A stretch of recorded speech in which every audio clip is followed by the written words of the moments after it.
Peace, family. This is Dr. Ansel Augustine, Director of the Office of Black Catholic Ministries for the Archdiocese of New Orleans. And I'm honored to be a part of the series, Love in the Kitchen, A Recipe for Holiness.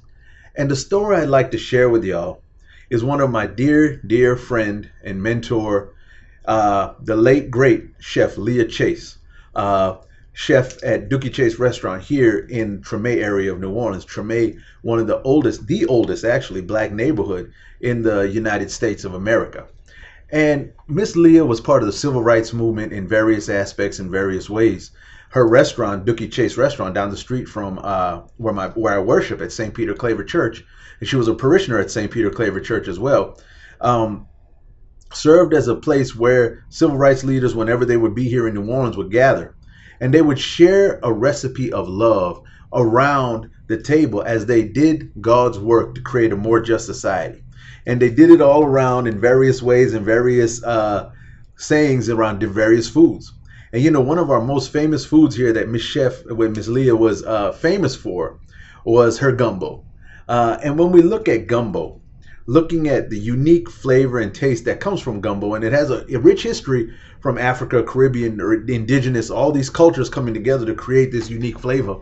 I want us to look at America and society in general. When we look at our faith and our church and the way we are called to be people of faith in those spaces and places. Many times we ask people to assimilate or change their ways of being so they can fit in to a certain type of Catholic norm, let's say.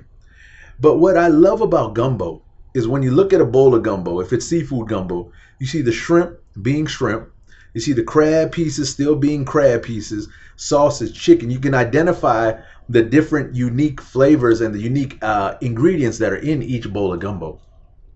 So too with each of us when we look at us coming together as people of faith.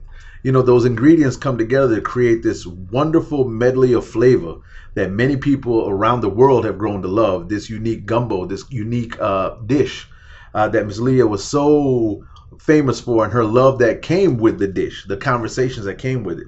So too for each of us. When we look at our cultures, whether black, white, Asian, indigenous, you know, or the other folks, you know, around the world, each of our cultures should be seen as a gift from God. As Sister Thea Bowman once said when she met with the United States Conference of Catholic Bishops in her famous speech, she said, "What does it mean to be black and Catholic?" And she went on through this array of the gifts that we bring to the church, but she said, we need to be seen as a gift. So too with each of our cultures, that each and every way that we are as human beings should be seen as a gift because God speaks through our cultures. And so when we look at who we are and whose we are as children of Him, we need to understand everybody should be welcomed as their authentic selves in their authentic way in this church. Because if we can't be who we were called to be and created to be in our church, where else can we be that? So when we look at who God called us to be, let us see how we can welcome others.